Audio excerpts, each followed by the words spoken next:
Hello guys! Tara, samahan nyo kaming magluto dito sa tabing dagat. Malalaking isda at ibang-ibang uri ng seafood. Intayan! Ang gagawin lang natin ay magpe-prepare lang tayo at magpapabaga tayo ng uling. Kasi ang gagawin natin guys, puros ihaw lahat ang ating uulamin ngayon. So nag-selfie muna kami dyan ng kapatid ko para naman remembrance daw. So, ito pala guys, yung mga isda kanina na malalaki. Ginagawa natin siyang grilled inasal seafood. Ay, charot. Ay, di pala. Grilled inasal fish. So, budol fight ngayon ang gagawin natin guys dito sa tabing dagat. Kasi alam niyo naman, ang ganda ng view. So, kaya nagpe-prepare na dito ang aming auntie ng aming pagkakainan na dahon ng saging. Kasi alam niyo naman, pag budol fight, saging talaga dahon ng saging talaga. Ang saya pa nandiyan ng pinsan ko. For the go!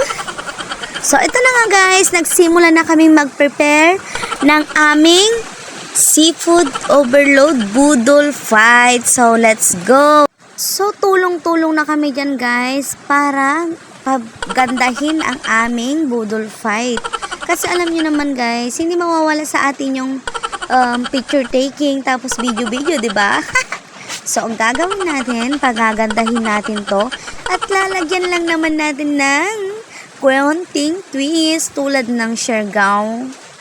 Kaya dahil malayo ang siargao at hindi na natin kailangan pumunta doon kasi mararanasan na natin ang overload seafood budol fight kasi meron ang auntie namin. Kaya thank you po at naranasan po namin ang maraming seafood at iba't ibang klase na natikman namin. So thank you! So ito na nga guys, nagtutulong-tulungan na kami dito kasi wala namang ibang magtutulungan kung hindi lang naman tayo At ito na nga, wala tayong chef kaya tayo na rin ang sariling chef.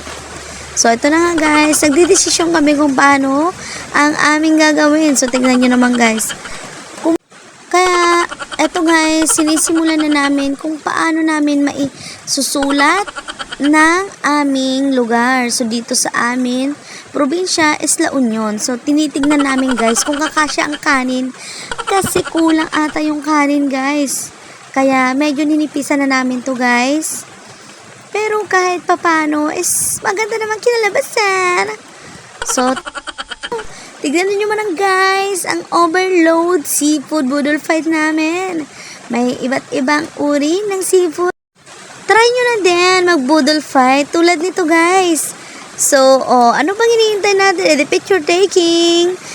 Yan ang hindi mawawala sa atin. Aminin mo, ganyan ka din. Wala pang gagalaw ng pagkain kung wala pang picture taking, guys. So, tignan nyo naman kung gaano kagandang nagawa namin. So, tara, intayon, mangantayon, kailokan man, at sa inyo pong lahat. Ito lang muna ang aming video. And bye-bye!